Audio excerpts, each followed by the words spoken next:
يا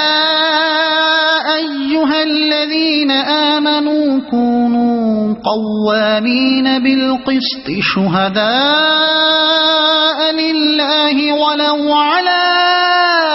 أنفسكم أو الوالدين والأقربين إن يكن غنيا أو فقيرا فالله أولى بهما فلا تتبعوا الهوى أن تعدلوا وإن تلووا أو تعرضوا فإن الله كان بما تعملون خبيرا۔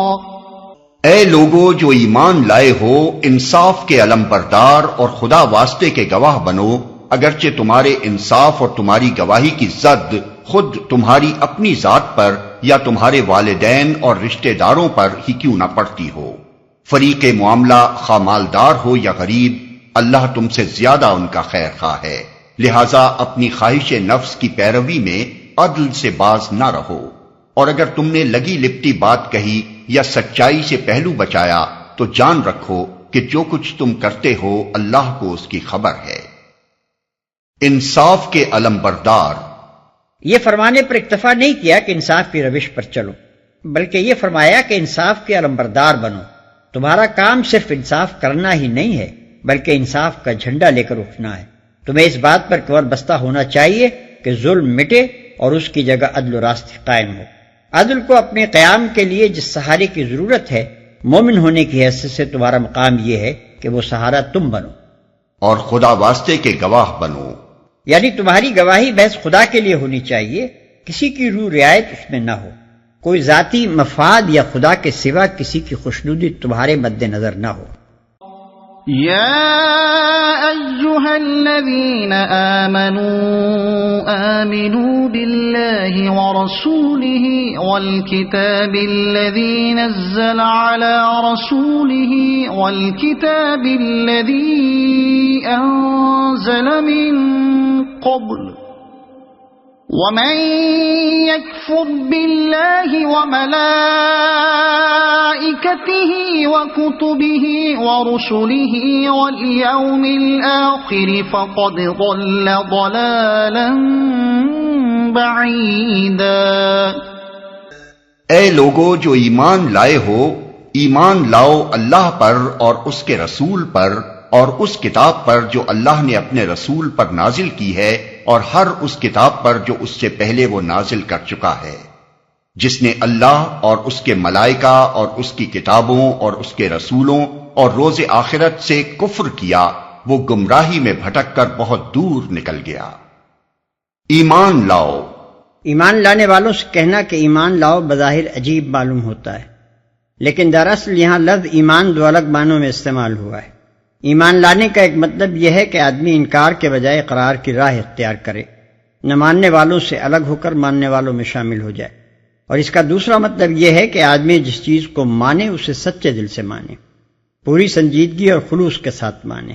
اپنی فکر کو، اپنے مذاق کو، اپنی پسند کو، اپنے رویے اور چلن کو، اپنی دوستی اور دشمنی کو، اپنی سعی و جہد کے مصرف کو بالکل اس عقیدے کے مطابق بنا لے جس پر وہ ایمان لایا ہے۔ آیت میں خطاب ان تمام مسلمانوں سے ہے جو پہلے معنی کے لحاظ سے ماننے والوں میں شمار ہوتے ہیں، اور ان سے مطالبہ یہ کیا گیا ہے کہ دوسری معنی کے لحاظ سے سچے مومن بنیں۔ روز آخرت سے کفر کیا، کفر کرنے کے بھی دو مطلب ہیں، ایک یہ کہ آدمی صاف صاف انکار کر دے، دوسرے یہ کہ زبان سے تو مانے مگر دل سے نہ مانے، یا اپنے رویے سے ثابت کر دے کہ وہ جس چیز کو ماننے کا دعویٰ کر رہا ہے فی الواقع اسے نہیں مانتا۔ یہاں کفر سے یہ دونوں معنی مراد ہیں، اور آیت کا مقصود لوگوں کو اس بات پر متنبہ کرنا ہے کہ اسلام کے ان اساسی عقیدوں کے ساتھ کفر کی ان دونوں اقسام میں سے جس قسم کا برتاؤ بھی آدمی اختیار کرے گا، اس کا نتیجہ حق سے دوری اور باطل کی راہوں میں سرگشتگی و نامرادی کے سوا کچھ نہ ہوگا۔ ان الذين آمنوا ثم كفروا ثم آمنوا ثم كفروا ثم ازدادوا كفرا لم يكن الله ليغفر لهم ولا ليهديهم سبيلا. رہے وہ لوگ جو ایمان لائے پھر کفر کیا، پھر ایمان لائے پھر کفر کیا، پھر اپنے کفر میں بڑھتے چلے گئے، تو اللہ ہرگز ان کو معاف نہ کرے گا اور نہ کبھی ان کو راہ راست دکھائے گا. پھر اپنے کفر میں بڑھتے چلے گئے. اس سے مراد وہ لوگ ہیں جن کے لیے دین محض ایک غیر سنجیدہ تفریح ہے، ایک کھلونا ہے جس سے وہ اپنے تخیلات یا اپنی خواہشات کے مطابق کھیلتے رہتے ہیں. جب فضائے دماغی میں ایک لہر اٹھی مسلمان ہو گئے، اور جب دوسری لہر اٹھی کافر بن گئے، یا جب فائدہ مسلمان بن جانے میں نظر آیا مسلمان بن گئے، اور جب معبود منفعت نے دوسری طرف جلوہ دکھایا تو اس کی پوجا کرنے کے لیے بے تکلف اسی طرف چلے گئے. ایسے لوگوں کے لیے اللہ کے پاس نہ مغفرت ہے نہ ہدایت. اور یہ جو فرمایا کہ پھر اپنے کفر میں بڑھتے چلے گئے، تو اس کا مطلب یہ ہے کہ ایک شخص محض کافر بن جانے ہی پر اکتفا نہ کرے، بلکہ اس کے بعد دوسرے لوگوں کو بھی اسلام سے پھیرنے کی کوشش کرے، اسلام کے خلاف خفیہ سازشیں اور اعلانیہ تدبیریں شروع کر دے، اور اپنی قوت اس سعی و جہد میں صرف کرنے لگے کہ کفر کا بول بالا ہو اور اس کے مقابلے میں اللہ کے دین کا جھنڈا سرنگوں ہو جائے. یہ کفر میں مزید ترقی اور ایک جرم پر پے در پے جرائم کا اضافہ ہے، جس کا وبال بھی مجرد کفر سے لازماً زیادہ ہونا چاہیے. بشر المنافقین بأن لهم عذابا ألیما الذین يتخذون الكافرین اولیاء من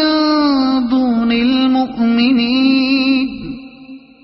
ایبتغون عندهم العزة فإن العزة للہ جمیعا.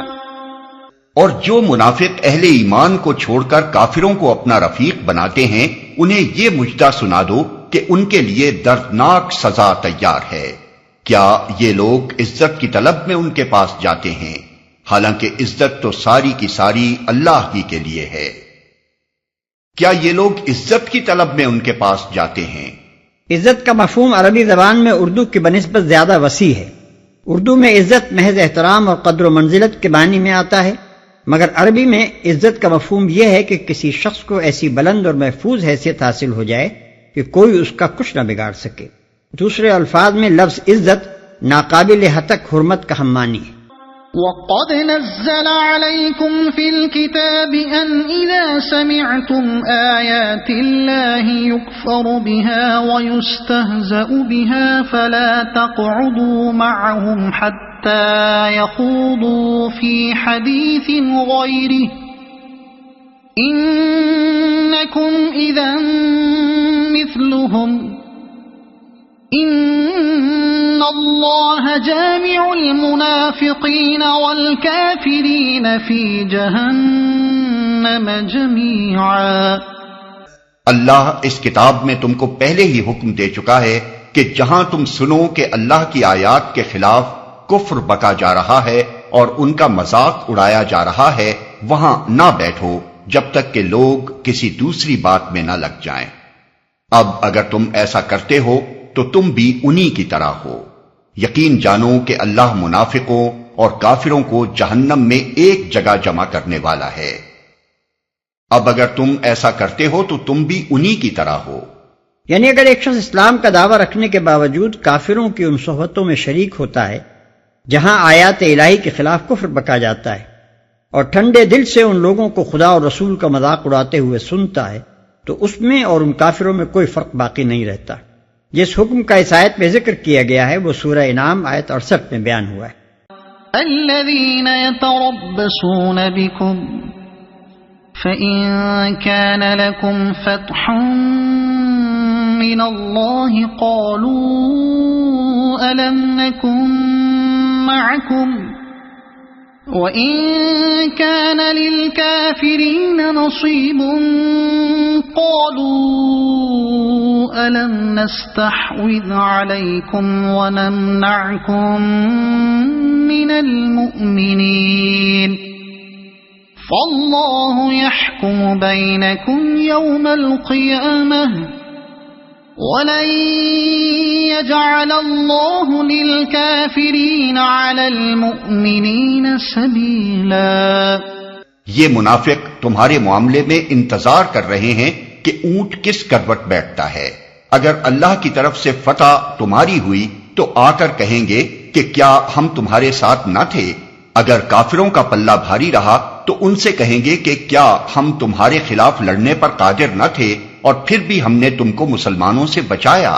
بس اللہ ہی تمہارے اور ان کے معاملے کا فیصلہ قیامت کے روز کرے گا، اور اس فیصلے میں اللہ نے کافروں کے لیے مسلمانوں پر غالب آنے کی ہرگز کوئی سبیل نہیں رکھی ہے، اور پھر بھی ہم نے تم کو مسلمانوں سے بچایا۔ ہر زمانے کے منافقین کی یہی خصوصیت ہے، مسلمان ہونے کی حیثیت سے جو فائدے حاصل کیے جا سکتے ہیں ان کو یہ اپنے زبانی اقرار اور دائرہ اسلام میں برائے نام شمولیت کے ذریعے سے حاصل کرتے ہیں، اور جو فائدے کافر ہونے کی حیثیت سے حاصل ہونے ممکن ہیں ان کی خاطر یہ کفار سے جا کر ملتے ہیں اور ہر طریقے سے ان کو یقین دلاتے ہیں کہ ہم کوئی متعصب مسلمان نہیں ہیں، نام کا تعلق مسلمانوں سے ضرور ہے مگر ہماری دلچسپیاں اور وفاداریاں تمہارے ساتھ ہیں، فکر و تہذیب اور مذاق کے لحاظ سے ہر طرح کی موافقت تمہارے ساتھ ہے، اور کفر و اسلام کی کشمکش میں ہمارا وزن جب پڑے گا تمہارے ہی پلڑے میں پڑے گا۔